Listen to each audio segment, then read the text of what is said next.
you've got some siding up in the corner, beams, and then the shake siding on the little window. This is why this is so appealing, is because some houses, you'll spend all this time and energy and effort on just the entryway, and then all the side of the house, especially if it's a big long ranch style, is left with nothing. Think about that, because all you have to do is just take like a cedar pot or a plant or something in that color and move it to the other side. In the pictures, you'll see just this is a light block, real simple, inexpensive to do. And you can put them on the side of the garage or even inside the house on a hallway if you want to pull a feel from one room to the next, kind of have a segue. And there's a lot of different options you have that way.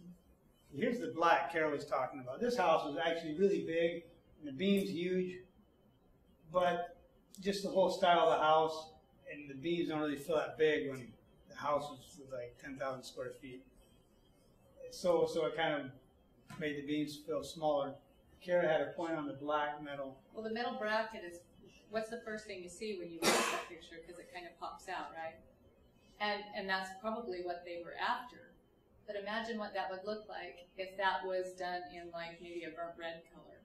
It would just disappear right into the beams. And so then you would see more of the beams and less of the bracket. So think about that also when you're putting things on your house. If there's a sharp contrast, that's what's going to stand out to you. So make sure you like it. Make sure you like the shape of it, and do that with a plan. Cozy bungalow. Let's fill the screen with the words. First thing I think of with craftsmen is the tails that are real long and big and kind of ornate. Another point about Mediterranean style is they almost always have all stucco walls, and the wood is strictly in the ceiling. And then lots of ornate detail with that. Okay, next. And this is just a cute bridge we did. It's so small we put it in the bungalow part here. And the same thing with this gazebo. This was a memorial, a rebuilt memorial in Hawkinson for some young man who had died in Vietnam. Okay.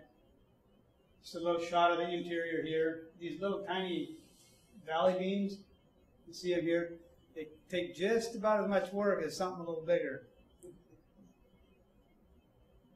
And I'll let Kara take over here. Let's go through the pictures.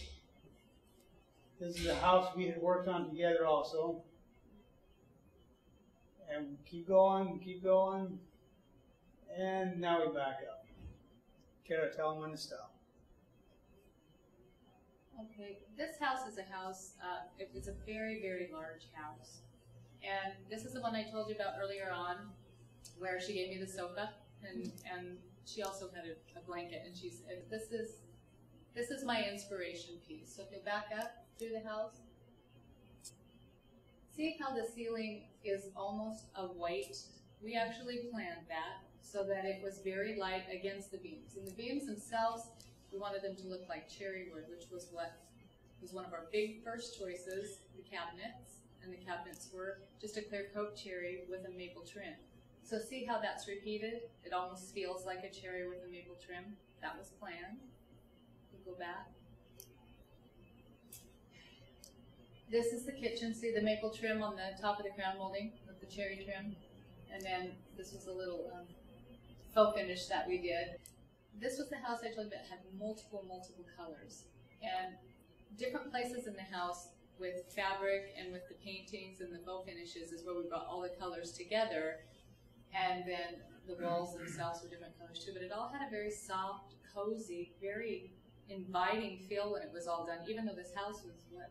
It's huge. Yeah, it's close to 5,000 square feet. If you back up one more picture, this is like right here. If you see the green on the walls, when I came back through this house, I had asked Kara that the beams seemed so soft. You know, it's just kind of just really a real soft feeling to it. But I had seen that color on the stain on beams before. So I asked Kara, what's up? And she said it was the green, and they had also just lightly sanded the beams, just rounded the corners a little bit. But I think it was the green that was a big factor. Yeah, green actually, in many different shades of green, is a natural it's a natural sister product to wood because that's what you find in nature. And so anytime you see a green with a wood tree, it works together, and you can do it in deep shades or light shades, and this is what you get when you go with the light shade.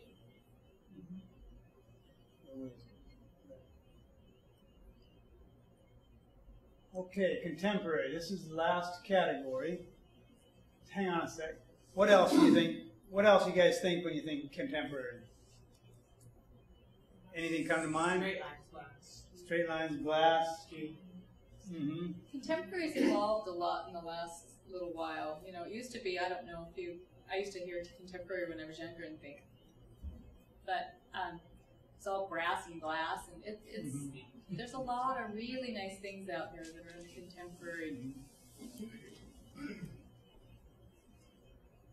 A lot of surprises, concrete, maybe using sheet metal inside the house, like a corrugated metal. This is a project, another project Kara and I did together, and very immaculate. I mean, no clutter in the house at all. And this was, you know, just an example of just real clean. So even though the beams could be anywhere else, because of their surroundings, it just feels like this is an example of using timbers in a contemporary setting. This particular home was a combination. I had a husband and wife who had really different styles, and he wanted all dark and heavy, and she wanted light and white. And so we had to find, in fact, this doesn't even have the paint on the walls. This is very early on in the project. So it did evolve, but it was very fun to combine the husband and wife's feel when they wanted something completely opposite. So he got his way in some of the things, as you can see the dark trim, and she got her way in some of the other things. So, but it did work out really well. This is a project, in fact, if you guys want, it's right off Mill Plain. It's by the Winco, right off Mill Plain. There's a coffee shop. This is an entrance / play area / coffee shop. You been there? Yeah. Okay, yeah. It's really a neat feel.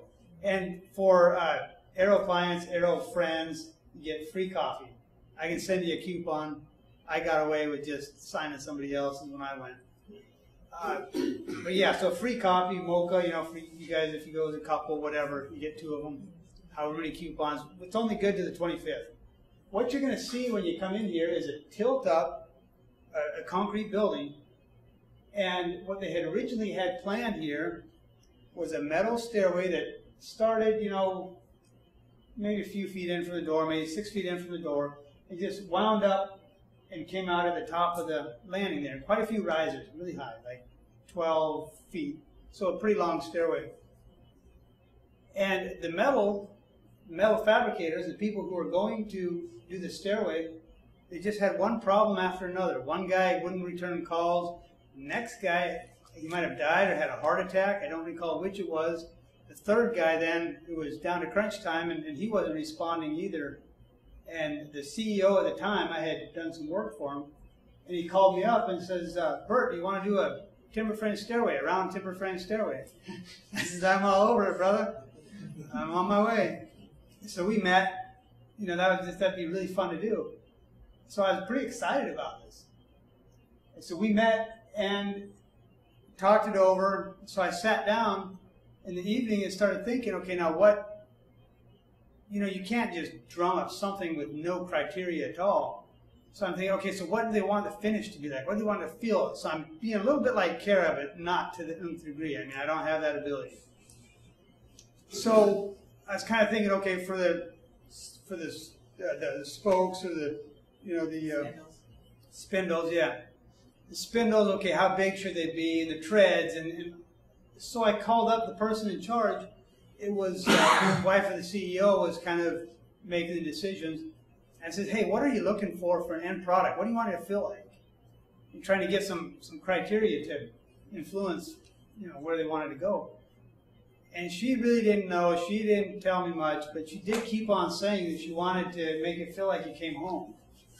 And this was one of these serendipity moments. 5 minutes after I hung up, I was kind of sitting there doodling on some paper, and bingo, I just had this flash of coming in the door, you know, with place to sit and kick back with a stairway that winds through there and some toys.